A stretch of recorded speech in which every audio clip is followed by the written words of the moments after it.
All right. So we'd like to thank you for joining us for this webinar for our newest grant round. First, I want to guide you to our website where you can find more information on the grant program. On the right side of this page, you can learn a little bit more about the program's webinar and workshop schedule, where there's a link to register for upcoming webinars and workshops. On the left side of the page, you can click on the guidelines and resources link for some helpful application documents and templates. The MHT web page format is going to change sometime after the new year, so I can't really provide a visual showing the location for application links for this year's grant round. However, the current main HPCAP page is also where you're going to be able to access your online grant application when it comes time to submit it. Please note that there's going to be 2 application links for this year's grant round, one for individual applicants and one for organizations. So, once you've started an application, if you need to log back in to complete it, or if you want to view an application that you submitted from last year's grant round, please use the grants portal link. That's going to be located on the main grant portal page, although that could change as well. We're just not sure. If you attempt to log back into an existing application using the application link, you're going to begin an entirely new application. So give me just 1 second here. Sorry about that. Had to make sure everything is on mute. If you're a new user, you're going to create a new grant portal account. And this can be done by either visiting our main grant portal page or by clicking on one of the appropriate application links, which is going to direct you to register to a new account. And we're going to update everybody on how to access that application once the new web page goes live, which may be right around the time that the application goes live. Again, we're still waiting to hear a little bit more information on that website update. But for now, this is the page where you can access all the application materials you can need. They're located under the heading for grant applicants, so you can see in that orange box right there. The links are going to include the grant guidelines, a budget template with instructions, the photograph template, the property owner consent letter template, the application quick start guide, and the Department of Natural Resources project information form, which you're only going to need if you're applying for a grant on land owned by DNR. If that's the case, you're just going to need to fill out this form and return it to your park manager. MHT doesn't review that form, and it doesn't need to be included in your application, but it does need to go to your park manager. The way to access these documents is going to change, like I mentioned, when the web page is updated, and this page will be retired. It might be a good idea now to go ahead and go to that page and start playing around, maybe downloading some of those documents. But we are going to keep everybody informed on how to access these documents once the website gets updated, as well as the application. And once we learn more about the final format of the website, you guys will be the first to know. And submitting the application, even without a website change, can be a little bit of a confusing process. So if you need some assistance or anything, just please reach out to your project auditor. We'll be happy to help you. As I mentioned before, the slides from today's webinar are going to be available for download on our website, and our previously recorded webinars can also be reviewed on our MHT's YouTube channel. And everything that we go over here today and more is also going to be in the grant guidelines. Today, we're going to go over the eligibility of applicants, properties, and project types, the competitiveness of your application, how to get started on your application, how to best describe your project, what you're going to need for filling out your budget spreadsheet, the internal grant administration process once you submitted your application, and the criteria used to evaluate and select the awarded grants. At its basic level, this grant program funds capital or construction-related projects for historic properties. You'll all be happy to know that for this year, the legislature has increased the total allocation of the program to $1 million, which is substantially up from the $600,000 that was available in prior years. And even with that additional allocation, it's still a highly competitive grant program. And just to give you an idea of how competitive it is, last year we had over $4.2 million in requested funds for $600,000 in available funds. We do anticipate it might be a little higher this year, just because the federal grant system is no longer operating. The maximum grant amount available is $100,000 for each awardee, and there's a suggested minimum grant amount of $10,000, but we will accept smaller amounts in certain cases. So don't be afraid to ask for the full $100,000 if that's what you think your project is going to need to be completed. Always ask for a little bit more than what you think you're going to need. It'll likely get used, or you can always return any unused funds. Asking for the maximum or minimum grant amount will not make you more or less competitive. So you could ask for the maximum or the minimum. That doesn't factor into the review committee's ranking for your project. The application is going to be live on our program website starting on Monday, the morning of Monday, February 2nd, and you'll access the application using one of the appropriate application links on our webpage. The application is going to be due by 11:59 p.m. on Monday, March 16th. Please submit your application as early as you can so we can help you resolve any issues that you might run into before the application deadline. MHT staff, we're not going to be in the office or checking emails the night the application is due. So if you run into technical issues that might prevent you from applying, please email us explaining the issues so we can try to help after the deadline. If we notice issues with your actual application during our threshold review, we'll definitely be reaching out to you at that time. On the next few slides, we're going to go over the eligibility requirements of the program. If you're considering applying to the grant program, the first step is to determine if you, as an applicant, your historic property, and your project are eligible. Please reach out to us for a grant program eligibility determination if you're unsure about your eligibility status. Pretty much anybody is eligible to apply for funding, and this includes nonprofit organizations, local governments, business entities, private individuals, and state and federal agencies. If you're a past applicant or a past or current awardee, there aren't any restrictions on reapplying every year. And even though anyone can apply, there are some restrictions on certain types of applicants, which I'm going to go into next. Nonprofit organizations and businesses must be registered with the State Department of Assessments and Taxations, which is also known as SDAT, and listed as being in good standing with the state in order to be considered eligible. So please check that website that you see right here for your organization or business if you intend to apply. There is a little bit of time between now and March 16th to get in good standing with SDAT if you're not already, and they do update that site really quickly. Just as a reminder, all the links that you're going to see here today are found in the grant guidelines and also in the webinar slides that are going to be on our program website. Nonprofits must submit proof of their nonprofit status with a determination letter from the IRS, or at least proof of an application and process with the IRS. However, just having an application for an IRS determination and process may not make you as competitive as a nonprofit that already has a current IRS determination. If you apply as a nonprofit, you can't be awarded grant fundings without this proof. For churches and for fraternal organizations, your proof can be your IRS umbrella letter if you are a branch of another organization. Please get in touch with us if you're not sure what either of these documents are, and we should be able to help you out. State and federal government agencies have to apply as nonprofit organizations. If you're applying for a project on DNR lands, please see the DNR project information form I discussed a little bit earlier. It's also on our website. It'll give you a little bit more information. With a limited yearly allocation and many interested applicants, this program is highly competitive. So before applying for the grant, individual applicants and businesses should consider the following things. First, all applications are scored by a review panel based on criteria that favors the protection of a historic site and the broader public impact of the project.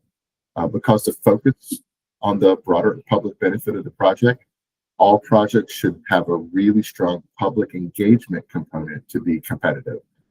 Even though they're eligible, private residential properties are generally not very competitive for the grant unless they are of exceptional historical significance or have a substantial public benefit, like established educational programming or providing fairly regular access to the public. So it goes above and beyond the needs of you as a resident or a business owner. What are you doing to engage the public? So let's talk a little bit about what an eligible property is. Eligible properties are limited to those that are listed in or determined eligible for listing in the National Register of Historic Places, which is also known as the NRHP, and I'm just going to call it National Register from here on out, either individually or as a contributing resource within a district, or can be listed as a National Historic Landmark. This is a regulatory requirement, and eligibility is determined by our National Register specialist. Please reach out to us for determination of your National Register eligibility if you need it. It'll be very helpful for our specialist if you include really good photographs of the building, along with any information you might have on its historical significance. As a public resource, MHT manages an online database of historic and historic age properties, the Medusa Cultural Resource Information System. And Medusa allows you to look up your property by address and has some pretty good information concerning your property's historic name, as well as a historic context or an architectural description of your property. Please note that your property may not have been surveyed yet, and it might not be located in the database, and that's fine. It doesn't mean that you're not eligible. You can, put in your property's address into that address bar in that right screen right there, area right there. And if your property has been previously surveyed, or if it's located within the boundary of a district that's already been surveyed, you'll be able to click that small little MIHP icon under the type at the left of the screen. There are additional layers that can be toggled on and off, so feel free to play around with the database. It has a lot of cool information, and you can do a lot of research that way too. It's a really nice program. Clicking on the small icon I just mentioned is going to pull up any information that's already been developed for the property, including a scanned inventory form that can be accessed by clicking on the Open Scanned Inventory link that you see at the top. The inventory form often contains a ton of information about your property, including photographs and historic context, sometimes even maps of your site. In the related records section of the MHP record, which is that bottom arrow, you can see if your property's already been determined eligible for the National Register, or if it's already listed in the National Register. It'll give that information there. Again, if you don't have a record of your property, or the MHP form for the property doesn't list any prior determinations, you can contact myself or Stacy. We will also be using the Medusa program to access these MIHP forms for your property. So you do not need to include them along with the application. We already have access to them. Please don't include them. It'll eat up space for your application. There are a wide variety of historic property types that could be eligible for the grant. These include things like houses, mills, churches, ships, general stores, barns, schools, lighthouses, and archaeological sites. We really like to see a diverse type of properties and history. So if you think you have something strange that you'd like to fund, we may have already seen that type of stuff before, and feel free to reach out to us. We'd definitely like to hear about it and see if it's eligible for the grant. As part of meeting the property eligibility requirements of the program, MHT has to have consent from the actual property owner to do the project, and the property owner has to be willing to convey an easement to MHT. If you are applying as a local government, please verify that your government officials consent to the easement conveyance process before applying for the grant. There are no waivers whatsoever for this requirement. We cannot absolve anyone of this requirement. It is a regulatory requirement. So please check with your local officials to make sure that they understand the easement process and also that they convey a willingness to convey the easement. A property owner consent letter template is available on the program website for download. It has to be signed by the legal property owner and submitted with the application. If you don't have this letter, your application will not be considered. Even if the applicant is the owner, and even if your property already has an easement with MHT, you must still submit this letter using the exact language found in the template. If you think that language in the template doesn't apply to you, or think it needs to be revised in some manner, reach out to us and we can talk about if that's possible for your project. MHT is going to use the property listing in SDAT to confirm the name of the property owner, and MHT is going to compare that information with what's provided in the property owner consent letter. If MHT can't find your property on the SDAT website, or the information doesn't match what you've provided, your application may not be considered for funding. So please check before you submit your application to make sure there are no issues. There are three broad categories of eligible activities: acquisition, restoration or rehabilitation, and pre-development. All activities are construction related and should preserve the historic features and materials of the property. Only nonprofit and local governments can apply for pre-development funding. So if you're applying as an individual or as a business, unfortunately, we cannot fund pre-development work. So acquisitions. For an acquisition grant, the acquisition of the property must directly contribute to its preservation and protection of the property. So think about how your organization acquiring the property is going to help to preserve it. For example, the archaeological quarry site that you see here was slated for development, and in order to save it, it was acquired by an archaeological conservancy. This was partially funded by this grant. Please note that we've only funded one acquisition grant since 2018. If you're applying for an acquisition grant, please note this is the trickiest type of grant to be awarded. Timing and finances have to align perfectly, which is difficult to do when it comes to real estate timelines and MHT's grant administration timelines and easement conveyance process timelines. Acquisition grant applications can also request funding for restorations or rehabilitation projects. So you combine them together, but please reach out to us to discuss your application for acquisition before you apply. The most common application activity that we get is for rehabilitation or restoration projects. Rehabilitation and or restoration work should emphasize the protection of the property and or repair of important original or historic features and materials. Special historic features such as fragile, hand-painted or carved interiors that require specialized restoration work are a lot of fun to restore, and these might be the project types associated primarily associated with the program, but we do fund many other project types. So please don't think that your project needs to be fancy or flashy to be competitive. We often fund the rehabilitation of historic wood siding, masonry work such as repointing or foundation repairs, roof repairs or replacements, structural work, and other carpentry work such as wood flooring, windows, doors, and even decorative finishes. New construction is not eligible for funding under this grant. So if you're looking to do accessory structures or additions to your properties, unfortunately, this grant will not be able to fund that. And although technically eligible for grant funding, other work items such as electrical repairs, lighting, drainage or site work, plumbing, bathroom and kitchen upgrades, HVAC upgrades, they are not considered to be competitive. Although you can apply for them, they are usually not nearly as competitive as other applications that are seeking to restore historic fabric. So when you're thinking about your grant project, keep in mind the urgency of your project. An example of project urgency would be if the structure or site is threatened by a severe lack of maintenance, damage, or development pressures. And that's a little bit different than the urgency of need, which refers to the financial ability of an applicant or an organization to fund a project without MHT's intervention. So can other sources of funds, such as private capital or other grant programs, be used to fund, or are they currently funding the project? If so, you might not rank as highly as projects that have access to limited financial resources. The project should be a discrete phase of the work. If you're unsure that your grant project is eligible or competitive, please get in touch with us. We're happy to talk to you about it. Third category of eligible activities is pre-development. Only local governments and nonprofits are eligible for this type of grant funding. Eligible pre-development work must be necessary for construction to take place and has to directly inform a construction project.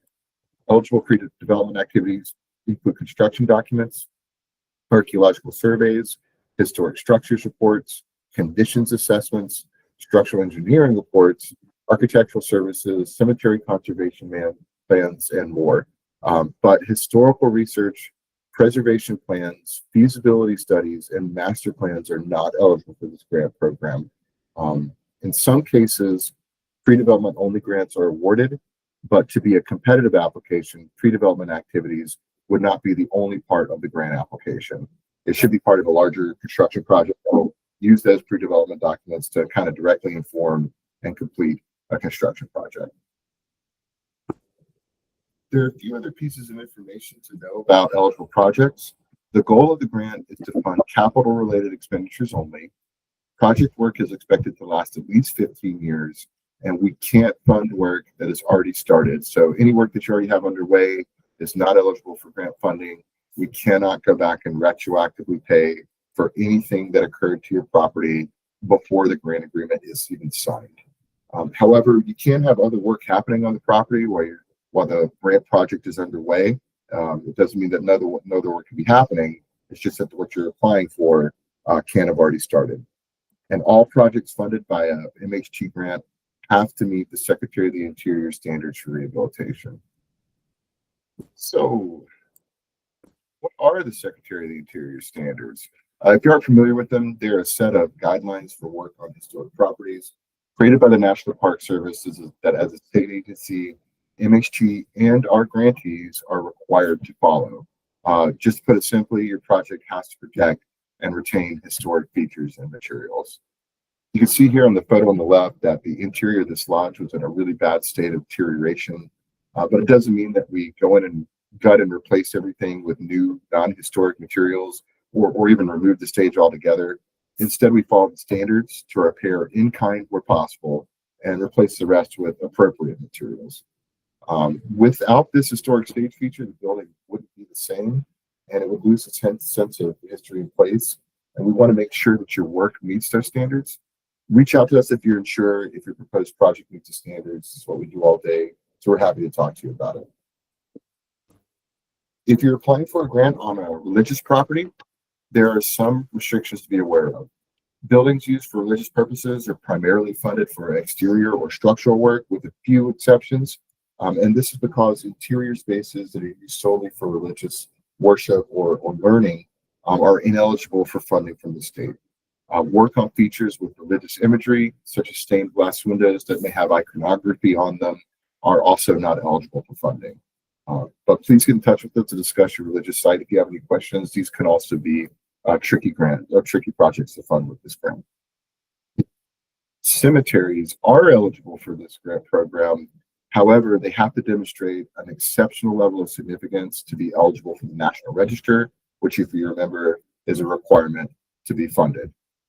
Examples of cemetery projects include the repair and resetting of markers, the identification of burials through ground-penetrating radar or other survey methods, cemetery conservation plans, and the repair of historic paths, walls, fences, things like that.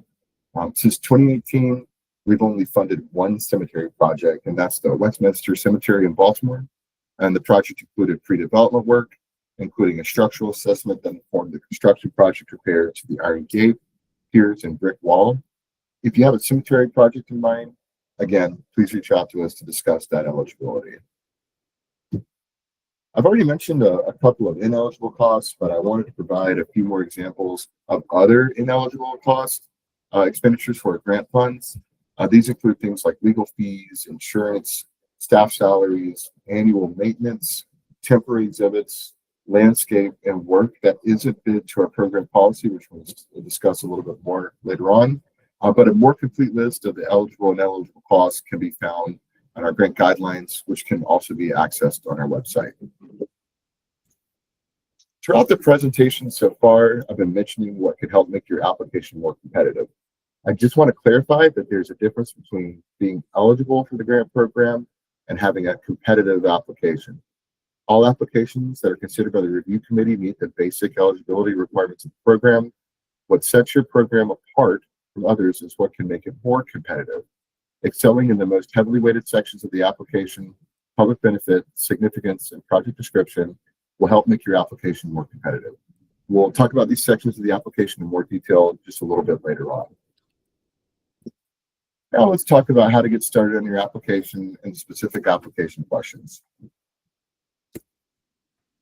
If you haven't already, reach out to us to check and see if your project meets the program eligibility requirements. My email address will be available at the end of the presentation and is also available in the grant guidelines and on our website. We hate to review applications where the applicant never reached out to us and their application is way in left field or the project itself is ineligible. And we recognize it takes a lot of time to fill out these applications. We want to help make your application as successful and competitive as possible before you submit. So look over the grant guidelines in the website and identify the items that will take some time to put together, such as the property owner consent letter, requesting letters of support, creating your budget, and getting estimates. You can use letters of support from other grant programs or from last year's grant round if you're looking for funding for the exact same scope of work as outlined in the letters, but we can only accept them up to 1 year in the past. So if they're 2 years old or older, we can't accept those property owner consent letters. Again, the letters must be signed or they will not be counted. And it's also going to help you all to be aware of other issues you might run into with state and local regulations, such as the permitting process, or if your project is also going to need to go in front of a local historic preservation commission or another type of planning commission. We don't evaluate and check on these things, but you'll want to investigate those items before you get started and see what other requirements you might have to follow and how they might impact your project timeline. You don't want to get an award and get all the way down the road and spend money on pre-development and then find out that the zoning doesn't allow you to do the actual project. So what type of project do you have in mind? Is it an acquisition project, rehab? Think about what the most competitive project for your site is going to be and reach out to us to discuss. If the project is going to cost more than the maximum grant amount allowed, which is $100,000, or take longer than 2 years to complete, think about breaking that project into phases. What's the highest priority work or the most urgent work to focus on? Please don't ask us for funding for flooring or plaster repairs or gold leafing or something like that if the roof is leaking and needs to be addressed first. We need to make sure that we leave your property in a better state than when the project started. And that means addressing the most critical items for your project stabilization and preservation first. So think about what level of preservation your project entails and does it meet the standards. As I mentioned before, one of the most heavily weighted sections of the application is the construction project description. And it can be confused with the grant project scope of work, which you're going to go into a little bit later on. In the application, you're going to need to describe the entirety of your project, even work that won't be funded by the grant. So this is for the construction project description only. Sometimes grant funding is requested to make up for gaps in funding or in a larger construction project. So let's say, for example, your organization is in the process of a pretty big rehabilitation of a historic mill complex, and you have funding that you need for roof repairs, framing and masonry work, but the foundation of the mill also need repairs. You don't have enough left in your coffers to cover that expense. When describing your project, don't just focus on the necessary steps to repair the foundation, which is what you're seeking funding for. Include all the other work and let us know specifically how that work is going to be carried out. It really helps the grant reviewers to understand how the requested funding will be used to augment the overall project and also to see if the rest of the project is going to follow the Secretary of the Interior standards. So think about these tips and questions when you write this section of the application. Be clear and concise about what the project entails and what you're asking grant funds to specifically pay for. Is the work eligible and does it preserve historic features, therefore meeting the standards? Is this a discrete phase of the work? Is the work getting the project started or is it the final phase of a larger construction project? Is the description clear enough for the grant reviewers to understand? Please make sure all the work that you're requesting funding for and is described in this section matches the line item in your budget spreadsheet, which we're going to talk about a little bit later on.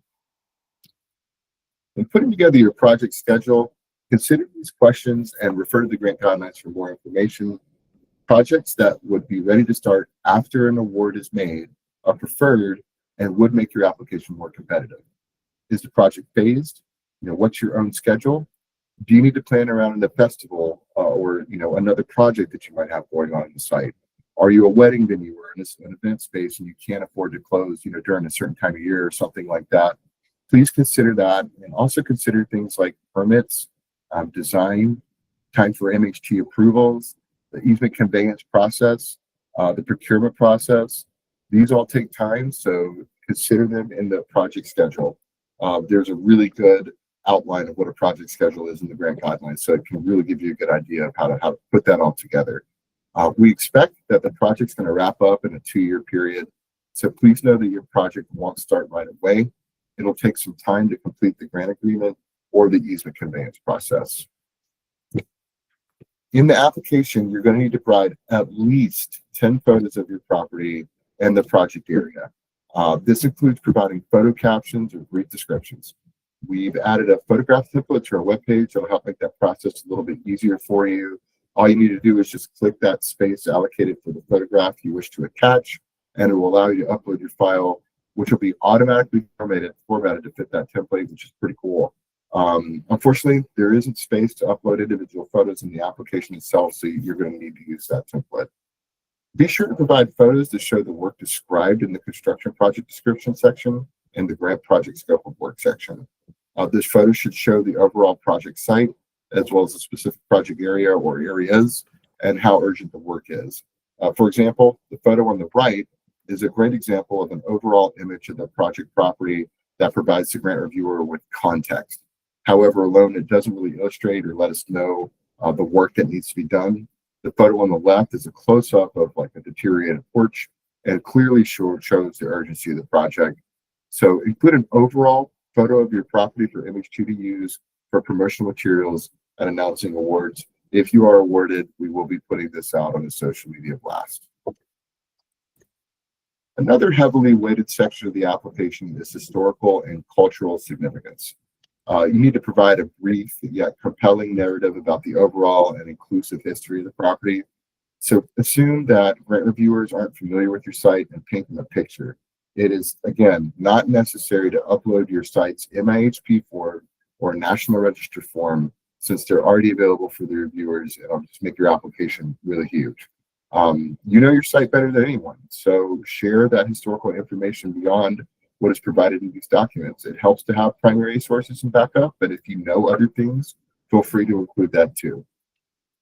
Additionally, the meaning of a place to its community can change over time. So explain what the property means to the community today and how the stewardship of the site is integral to your organization's mission.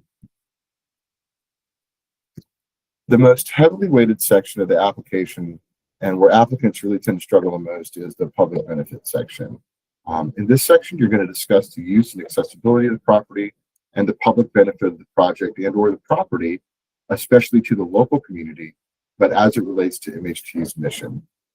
Applicants really tend to miss the mark on this section because they focus on all the things that their organization does to meet their own mission, which is important and relevant to mention, but it really doesn't make that historic preservation connection. So unsuccessful applicants also don't have a public benefit beyond their immediate congregation, their staff, their members, their patrons, or their personal interests. When we say public benefit, this could be done through virtual programming, social media, brochures, holding architectural lectures, offering event or office space to other organizations, partnerships, walking tours, hosting field trips. The possibilities are actually endless, and the benefit doesn't have to be in action right now. It can be in the planning stages. However, at least some steps toward developing the benefits should be shown in order to be competitive, more than this is what I'm thinking about doing. Do you have a plan already? That's okay if it's just a plan. It doesn't have to be in action. Just show us that there is a little bit of work that's been done to develop that public outreach. Interpretive and educational benefits that are going to focus on sharing stories of underrepresented communities are also going to be more competitive. So now let's focus on the application budget. And talk about a little bit, just a second. Okay, sorry about that. You can't create a budget without knowing what your grant project scope of work is going to be. If you remember a few slides back, the construction project description section is where you're going to talk about your overall construction project, even work that the grant funds are going to be requested for. In that section, you're going to need to list out all tasks that will be completed to rehabilitate the building or site, including work that may have already been completed or is being funded from another source. The work you are specifically requesting HPCAP grant funds for should be listed under the grant project scope of work question that you see there in the right column. This is the section that's going to need to match the line items in your budget spreadsheet, which we're going to show you in just a little bit. Here on the left, you can see a sample project construction project description, which is again different than the grant project scope of work. In this example, the construction project description explains that the roof of the historic site was just recently replaced, and now the organization is requesting funding to repoint the masonry pier foundation, repair historic windows, replace the gutters and downspouts, and install an ADA compliant ramp. The construction project description also notes that the future phase of the project will address interior floors and bathrooms. In the grant project scope of work, which is the other section, the applicant just needs to include only the work that the MHT grant is going to fund, which in this case is the Masonry Pier Foundation, repairing the historic windows, replacing gutters and downspouts, and installing an ADA compliant ramp, and also some additional architectural drawings. So the construction project description is the overall project, again, that the entire project is taking place, even stuff that the grant isn't funding. And the grant project scope of work is only the items that you're requesting grant funding for. So just make sure that that delineation is made in your application. The applicant should try and have some estimates for this work and include these as line items in the budget document. So as many estimates as you can get. It really helps the grant reviewers see that the ask is based on some type of reality. To help develop your budget, we recommend getting one or more estimates for the grant scope of work. One estimate is sufficient for the application and they're typically free. But if you have more, that's great too. From there, you should be able to identify project priorities and if there's any funding resources that you need to put towards the project. So decide if your organization can manage the project or if a project manager is needed to help successfully execute the project. If that's the case in your budget, you want to include a line item for someone to oversee the project for you. This can also be an estimate that you get from an architect or a general contractor. This is something that we see is overlooked a lot, especially when you're managing a multifaceted project where it may include masonry, carpentry, roof work, all types of other work that are happening, and you might want to get a general contractor. They do add costs onto that, the total project costs. All applicants except for nonprofit organizations are required to provide a one-to-one match. This can be a cash and or an in-kind match, but the match has to be directly related to the grant project. A list of eligible and ineligible examples of match funding can be found in our grant guidelines. Most importantly, other state funds cannot be used as a match. The match must be funded through private capital or non-state grants. It can be funded through a federal grant. It can be funded through a nonprofit grant. It can be funded through private donations, but it can't be funded using a state loan or another state grant of any type as your match. It doesn't mean those funds can't also be used to tackle the project. It just means that it can't be used as your match. If you'd like to learn a little bit more about the match requirement, there's a recorded webinar on our YouTube channel, and the slide deck for the match requirement is also on our webpage. So here is that budget spreadsheet. This is what you're going to need to submit when you fill out for your project. Please upload the project budget spreadsheet to us as an Excel file, not a PDF file or some other file format. It needs to be an Excel file format. Additionally, don't include the sample budget instruction pages in your application. You're going to see that when you go to the actual document. Just include this budget page. A budget template's going to be found on our website. It's pretty easy to access. I'll go there maybe now and start downloading that along with some of those other items.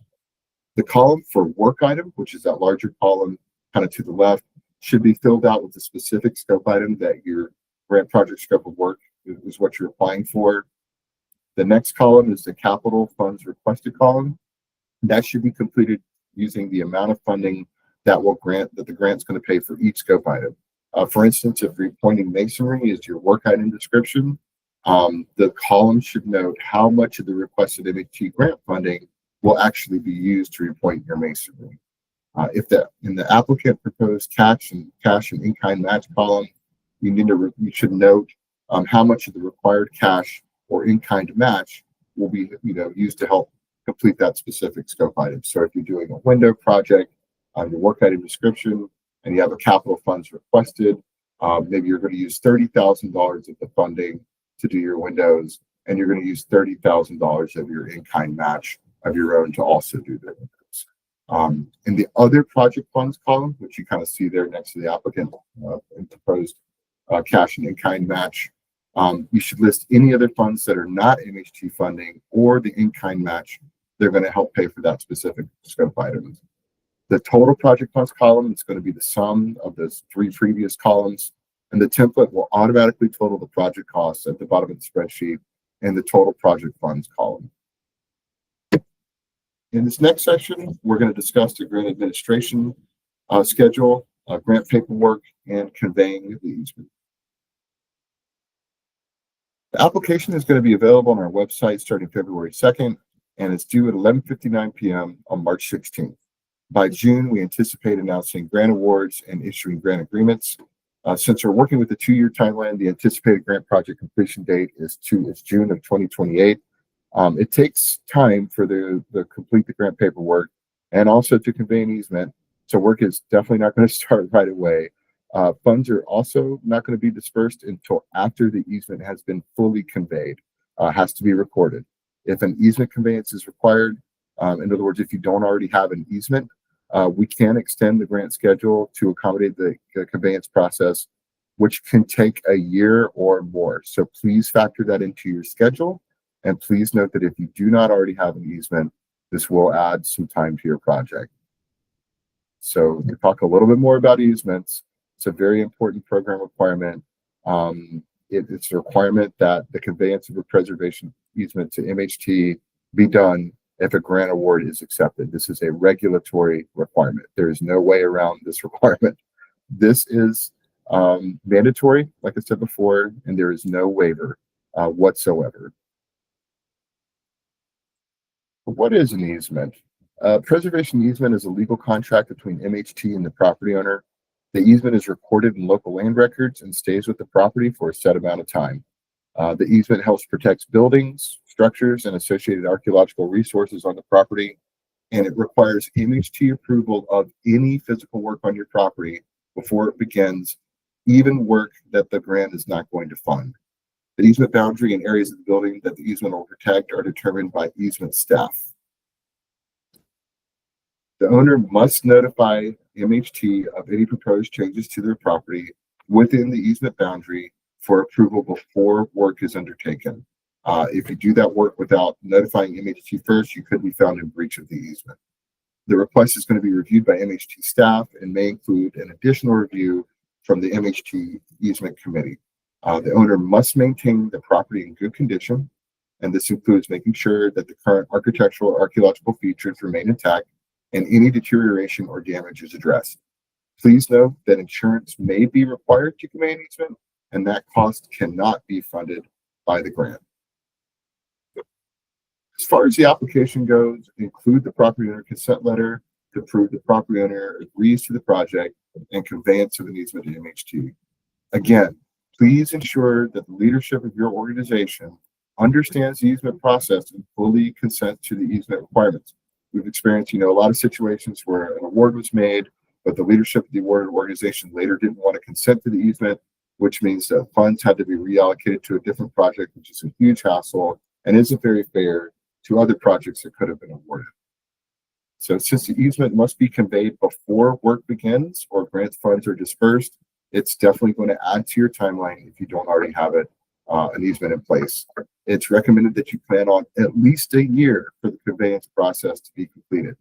Legal fees related to drafting the easement are not eligible for grant funding or as a match, and there are legal fees that go into it. Previously recorded webinar slides about easement can be found on MHT's YouTube channel, and webinar slides are also on our website. If you're awarded a grant, all work must be approved by MHT before construction starts. Grant funds can only pay for contractors hired directly through a procurement process approved by MHT, and MHT can only pay the grantee directly, who will be responsible for paying their contractors. Any work that's performed without going through this procurement process can't be funded by the grant. You can reach out to us to go over what that procurement process entails. We're always happy to help develop an RFP with you or help you find very specific qualified tradespeople. But please note, if you've already started the project or if you have somebody already in mind and told them that they have the project, we can't fund it that way. We have to go through the MHT approved procurement process. We're going to wrap up this selection process, this presentation with the selection process and grant selection criteria.